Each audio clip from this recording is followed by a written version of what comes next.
Hi, and welcome to Orange Theory. We're excited to have you in for your first workout. My name is Alyssa, and I'm the head coach of the Rose Garden in downtown San Jose studios.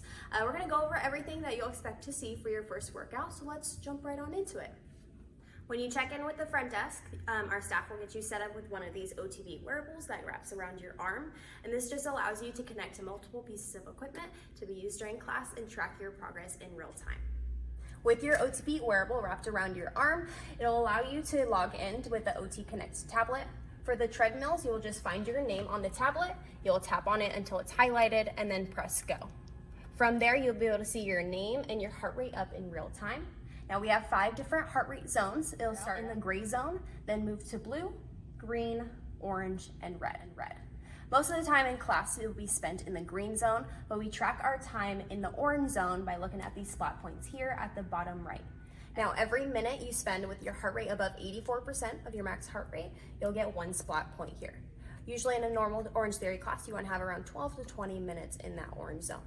Now, by tapping parameter card here, you'll be able to see guidelines for speeds and inclines, as well as 3 different intensity levels that we use. Now there's 3 different options that you can do. You can do power walking, jogging, and running. Now you don't have to stick to one. You can always bounce back and forth between the 3. It's up to you and what you need. Now the 3 different intensity levels are base, push, and all out. Now you don't have base, it should feel something that is challenging but doable. Let's say you're on a hike or a run with your friends. You should be able to maintain a conversation when you're in that base space. It just feels a little bit more challenging. And you'll see the guidelines for speeds and inclines there. Now moving into your push intensity, that's where it starts to feel more challenging, more uncomfortable, a little bit more shortness of breath. Let's say you're on that same run or hike with your friends, you're maybe able to get about 2 to 3 words in before having to take a deep breath. Now you'll see here, for power walkers, you would traditionally go 4% or greater on the incline, while my runners and joggers will go 1 to 2 miles per hour above that base speed. Base pace, you're aiming for that green zone. Push pace, you're aiming for that orange zone. All out is your maximum intensity. Think of it like an all-out sprint to that finish line. My power walkers, we will go 10% or greater, while runners and joggers, we will go 2 miles an hour or greater above your base. Again, these are just guidelines. Go how you feel you need to and against your for your physical capabilities. Now that we're logged into OT Connect, let's go over the treadmills itself. So this treadmill is flex tech. That means it's low impact for our joints. And we have our automatic stop button here. So if you feel free during class, we can grab this clip, put it around our waistband. If we go too far from the tread, it'll automatically pull out and stop the treadmill. Now to start the treadmill, you'll go ahead and tap that green start button at your waist. From there, the belt will start moving at a slow 1 mile per hour pace. Now if you want to increase that speed, we'll use the quick touch buttons on the right-hand side of that treadmill. So let's bring it to 3 miles per hour. We just tap that number 3.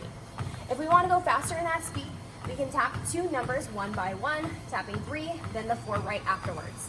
That will bring our speed to 3.4 miles per hour. Let's say we want to go a little bit slower in the speed. We can adjust these speeds using the arrows at our waist. So we can bring it down in 0.1 increments. We can also go up in 0.1 increments as well. Over on the left is where we adjust our incline. Similar to the right side, adjusting that speed, we'll use these quick touch buttons on the left-hand side. So let's bring it up to 1% incline. 1% incline at Orange Theory is considered our flat road. Think of it like you're running outside on a flat pavement. So we always want to have it at that 1% incline at least. Now, if we want to go higher in the incline, we'll tap those higher numbers on the left. Let's bring it up to 4% incline. That treadmill will raise a little bit higher. All right, we can also make those small adjustments in that incline on the left-hand side by your waist. Moves in 0.5% increments on the incline. Now, just to stop, you'll go ahead and press that red stop button at your waist. So slowly stop moving. In a few seconds, it'll sign you out of that tablet and it'll be logged in your app so you can see it after class. Now, before we head over to our rower station, there's 2 things that we don't want you to do over on the treadmills. So if we're going at a super high incline here, we don't want you hanging on the front rails and leaning back. Just for safety reasons, and you're not going to get as good of a workout. So instead, use your arms and lean forward from your ankles. Now, another thing that we don't want you to do, let's say if you're going at an all-out sprint, we don't want you jumping the side rails here. When you start to get more fatigued and tired, it's very common that you may miss these side rails. That's how you fly off the treadmills. So instead, just hit that lower number You'll notice it slows down pretty quickly, and we want to keep our feet on the belt the entire time. Welcome to the water rower. So this is a water rower. That means there's water in this tank. It's going to be one pressure around as you're rowing. So to take a seat here, you make sure you grab onto that bench because it is on wheels. So take a seat here. First thing you want to do, you want to sign into that OT Connect tablet just like you did on the treadmills. So you'll find your name, tap on it till it's highlighted, and then press go. From there, you want to adjust these foot plates so that strap goes over the widest part of your feet. You want to make sure it's going over the widest part of your feet, because if it's too high, foot plates are too high, those knees are going to be going into your chest. If the foot plates are too low, you're not going to get a good grip around your foot. So to adjust, we just lift these holes up using these foot plates and then push it down to that correct position. We do that for both sides. Once we're there, we'll go ahead and slide in. Make sure both feet are in first with the straps loose because it is one strap around. From there, we'll tighten it up and around your foot. Now we're ready to start rowing. To start rowing, you're gonna grab the handle widest part, palms are down and thumbs underneath. From there, we're gonna sit up nice and tall, shoulders rolled back, spine neutral. Then we're gonna drive back through those legs, make sure they get all the way straight, lean back with your core, and pull that handle to your sternum.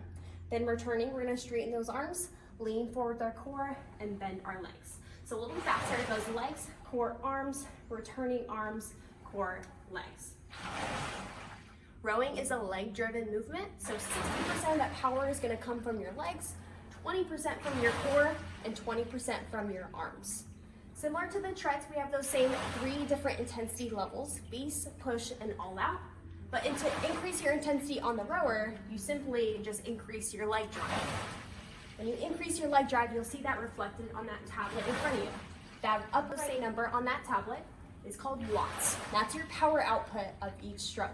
Right. You can also see your intensity on the bottom left, your strokes per minute, and that's the speed of your row. So if you row back and forth a little bit quicker, you can also increase that intensity and increase that heart rate with it. A portion of every Orange Theory class will focus on strength. So we have a variety of different equipment. We have medicine balls, benches, Bozus. We have TRX straps used for suspension training. And we also have a rack of dumbbells that ranges from light to heavier weights. We also have lighter or heavy weights available as well. Now, you won't use all of this equipment in one class. You'll just listen to your coach who will inform you what equipment you'll use for the day. Now, you'll notice each station is numbered. We want to make sure that we follow each station number accordingly. So let's say you're starting at rower number 3. You'll move over, find floor station number 3, and then finally finish off on the treads with tread station number 3. Finding that same station number the entire class. For each floor block, your coach will be doing a demonstration of the exercises that you do beforehand and also an overview of the block. You'll also be able to see the exercises up on the EVA screen in real time, as well as the rep counts that you'll be doing. Now, this is a good time to ask your coach if you have any questions. They'll be walking around and giving you form feedback or giving you options as needed to make sure you have a successful workout.